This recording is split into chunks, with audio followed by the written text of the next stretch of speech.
Halo kawan YouTube, kembali lagi di AI Project. Sore ini saya berada di Toyota Yaris Cross Hybrid 2023 ya. Ya, ini mobil sangat baru sekali ya. Dan ini sedikit saya ceritakan melalui POV driving ini untuk sedikit mereview ya. First driving impression saya itu seperti apa.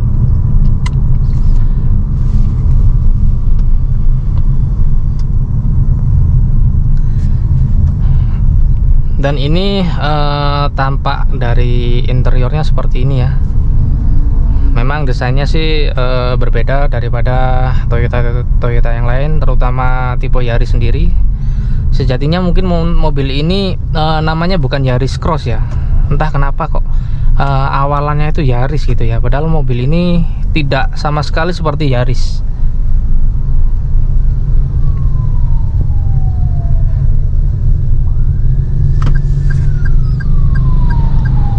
Dan kalau dilihat dari sisi common partnya, mobil ini sangat banyak sekali part yang sama dipakai di mobil yang lebih murah ya. Contohnya setir ini, kalian bisa tahu kalau setir ini pakai menggunakan Toyota Veloz ya. Cuman di sini ada pengaturan untuk cruise control, adaptive cruise control ya di sini ya, sedangkan di Veloz nggak ada. Dan di spion luar itu pakai punya Avanza, Veloz dan Rush ya. Sama juga halnya di knob bagian pengaturan AC sini, ini pakai menggunakan punya Veloz ya. Dan ini ada improvement di bagian AC karena di sini ada pengaturan untuk arah semburannya. Ini bisa ke arah muka dan kaki. Sedangkan di Toyota Veloz atau Toyota yang lain yang pengaturan AC-nya seperti ini itu nggak ada. Tuas transmisi ini juga sama seperti yang digunakan oleh Veloz. Ya begitulah common part Toyota. Speedometer juga ya harusnya Toyota bisa lebih improve sedikit, entah fontnya yang dirubah atau letak posisinya, entah kenapa ini seperti bawa Toyota yang lain ya, bahkan yang lebih murah ya seperti ini ya. Toyota Agya pun yang GR itu sudah menggunakan speedometer layar seperti ini ya.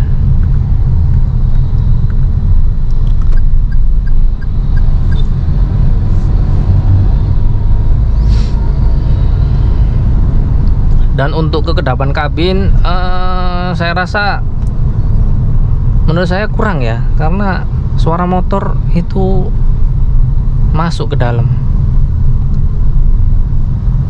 Suara mesin juga pada saat mesinnya itu aktif itu juga masuk ke dalam. Apalagi pada saat akselerasi ya, nanti saya coba. Ini mesin pada saat ini lagi diem ya, lagi off. Nah ini baru hidup nih, merah. Ini masih suara motor-motor ini masuk sekali ke dalam. Tuh, suara mesinnya masuk ya. Nggak tahu di kamera kedengeran atau enggak ya.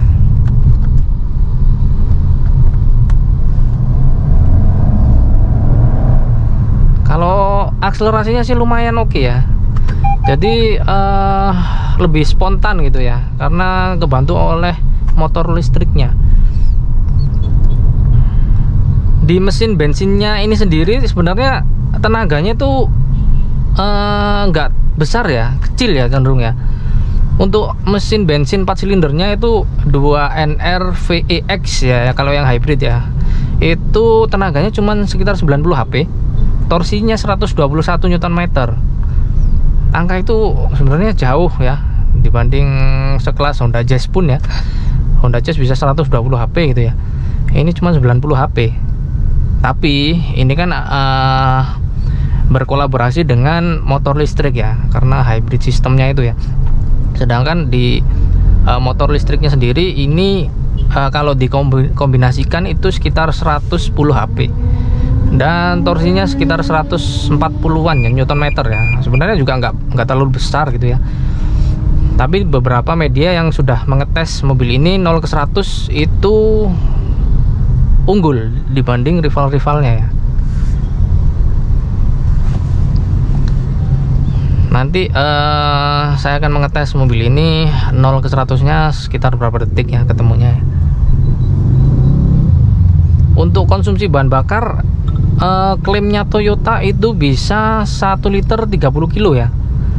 Itu sangat irit menurut saya. Sekelas motor bebek aja saya pernah paling boros itu bawa Honda Vario ya, itu 1:30 sekian ya. Intinya ya nggak beda jauh loh dengan Yaris. Kita nggak kehujanan, nggak kepanasan ya. Jadi seirit itu mobil hybrid Toyota ini ya. Karena ini kubikasi mesinnya memang kecil ya, cuman 1500 cc hybrid, itu pasti iritnya luar biasa. Karena yang 1800 cc punya Toyota Altis itu juga bisa 1 liter 20 kilometeran ya, 25 itu bisa. Jadi kalau ini 1 liter 30 km sih masuk akal ya, masih aneh. Hybrid Innova Scenic yang 2000 cc itu juga bisa 1 liter banding 20 sekian. Jadi masih oke lah ini untuk keiritan bahan bakar sih, ini juara ya.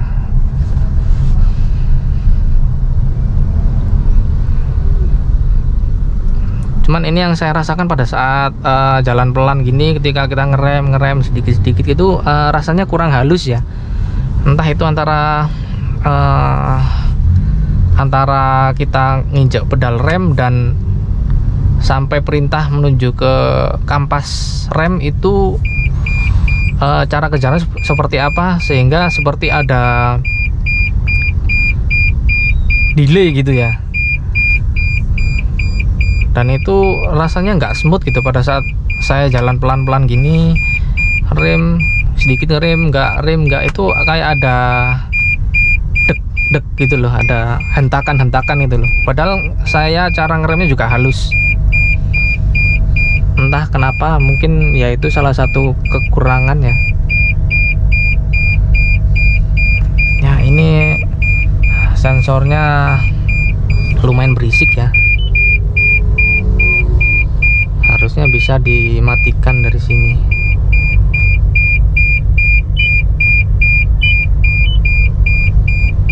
Bukan.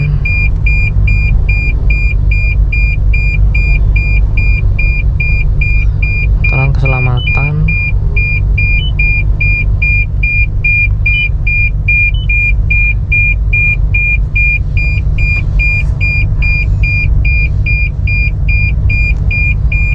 Dan ini head unit terintegrasi dengan kendaraan ya. Contohnya dengan sistem hybridnya ini kita bisa monitor status baterainya, terus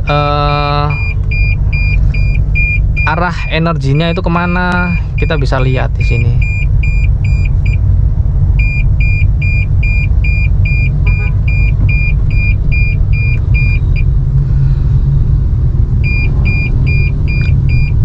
Dan ini kalau kita ganti head unit dengan aftermarket, otomatis fitur seperti ini nggak akan ada ya, karena ini terintegrasi dengan sistem mobilnya.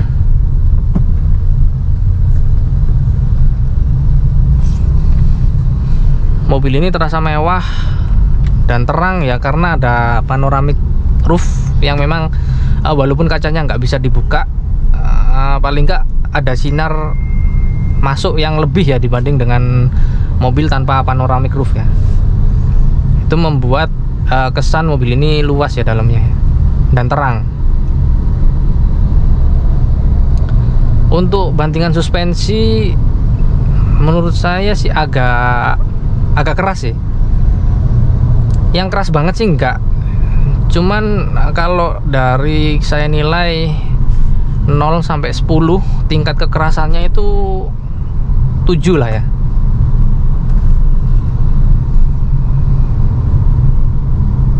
Jadi lebih mengarah ke stiff ya dibanding empuknya. Mungkin karena profil bannya itu tipis, peleknya yang besar ya, 18 inci mobil ini pakai. Jadi ya rasanya tuh kayak speed trap seperti itu kerasa banget.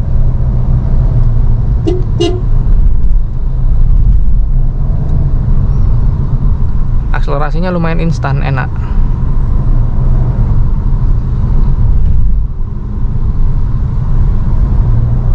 Dan ini ada pilihan berkendara sama seperti Toyota Veloz ya. Jadi kita klik satu kali itu power mode aktif, kemudian kalau kita tahan itu eco mode juga aktif. Dan itu masih jadi pertanyaan sampai sekarang, kenapa dua metode berkendara ini bisa aktif secara bersamaan ya. Entah ini jadinya normal mode atau seperti apa.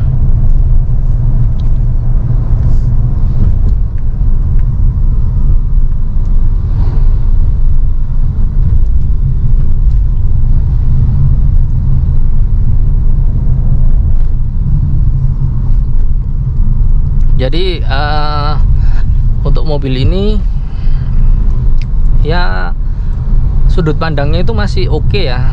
Kaca depannya itu luas, kaca samping, lihat spion belakang juga masih oke. Untuk blind spot sih saya rasa minim ya. Dan yang penting mobil ini fiturnya sangat banyak ya. Mulai dari airbag ada sekitar 7 airbag ya di sini. Ada dashcam juga bawaan dari Toyota. TSS, adaptive cruise control,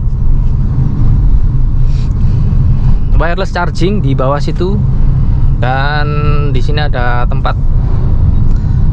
penyimpanan juga lumayan banyak ya. Saya nggak bisa review secara lengkap di sini, itu sekilas ya fitur-fitur yang kelihatan gitu ya di depan pada saat kita duduk di driver ya. Dan untuk kabin Yaris Cross Hybrid ini driver oriented ya, karena di sini kayak mengarah ke driver ya, panel-panel tengah ini. Ditambah lagi ada pemisah ini ya di sini ya.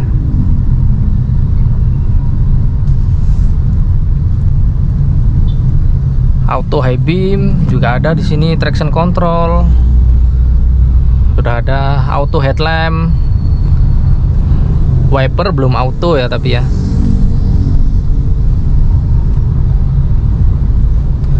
Dengan harga sekitar 450 juta ya kalau di on the road Jawa Timur ya.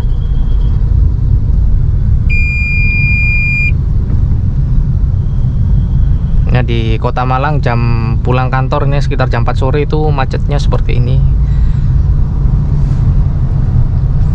Ya bukan macet ya, kalau di Jakarta mungkin hal seperti ini tuh menyenangkan ya, masih jalan gitu ya.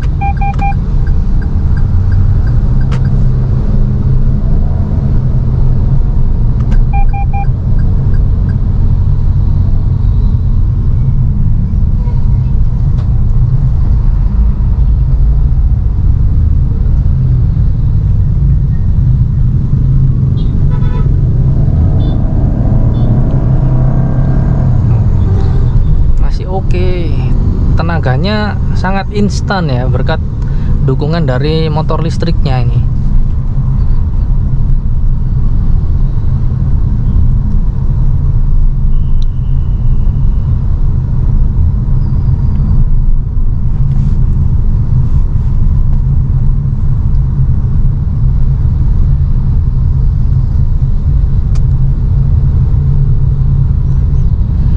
Mobil ini dari luar sih menurut penilaian saya sih cakep ya. Eksterior mobil ini cakep, apalagi warna hitam ya. Jadi nggak kelihatan tuh apa namanya panel-panel yang hitam-hitam itu kelihatan senada gitu ya dengan warna bodi, itu menambah kesan garang gitu ya. Oke juga tenaganya.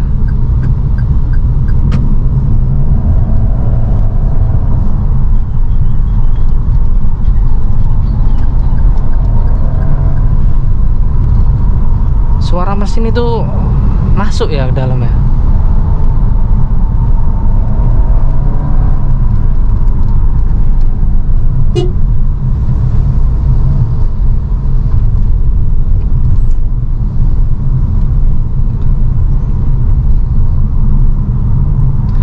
Cuman ayunan suspensinya itu gimana ya jelasinnya, itu agak susah ya.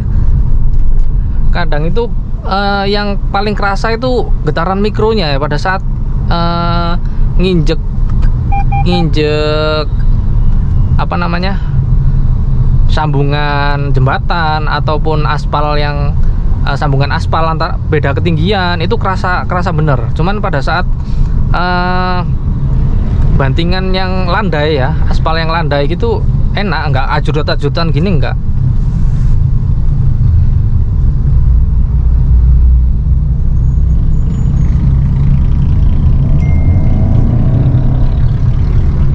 Oke tenaganya.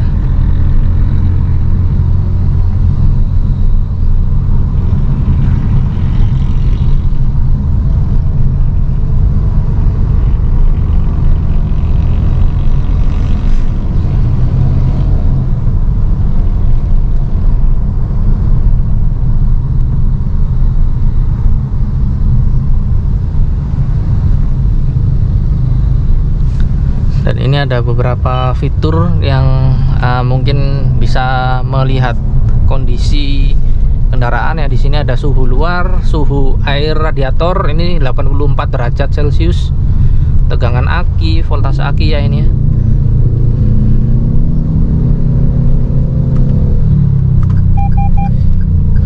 Blind spot monitor juga lumayan membantu ya pada saat kita ngesen, ada titik buta, ada barang atau kendaraan di titik buta itu bisa ngingetin gitu ya. Mengingat spion ini sangat kecil ya menurut saya, sudut pandangnya itu sempit sekali ya. Spion seperti ini kayak mungkin yang kalian rasakan kalau nyetir Avanza Rush yang baru itu seperti itu ya. Jadi spionnya itu kelihatannya kecil gitu ya, ngelihatnya itu nggak bisa luas. Jadi kalau dengan adanya blind spot monitoring ini sangat membantu sih.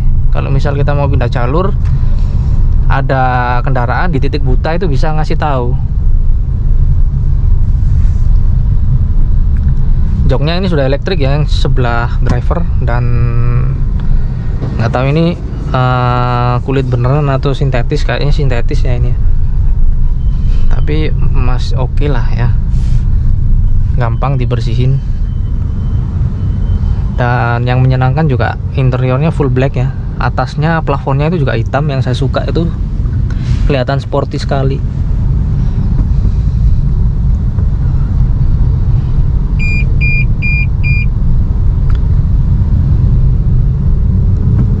Ya mungkin seperti itu sekilas untuk POV driving dari Yaris Cross Hybrid tahun 2023. Thank you telah menonton, dan jangan lupa like, comment, dan subscribe. Ikuti terus channel AI Project. Oke? Thank you kawan YouTube telah menonton. Bye bye.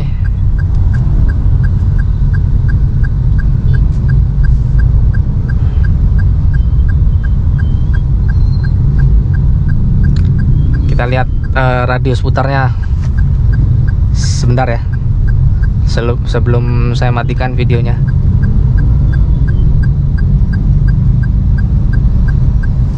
Nah, Fortuner ini mau putar balik atau enggak?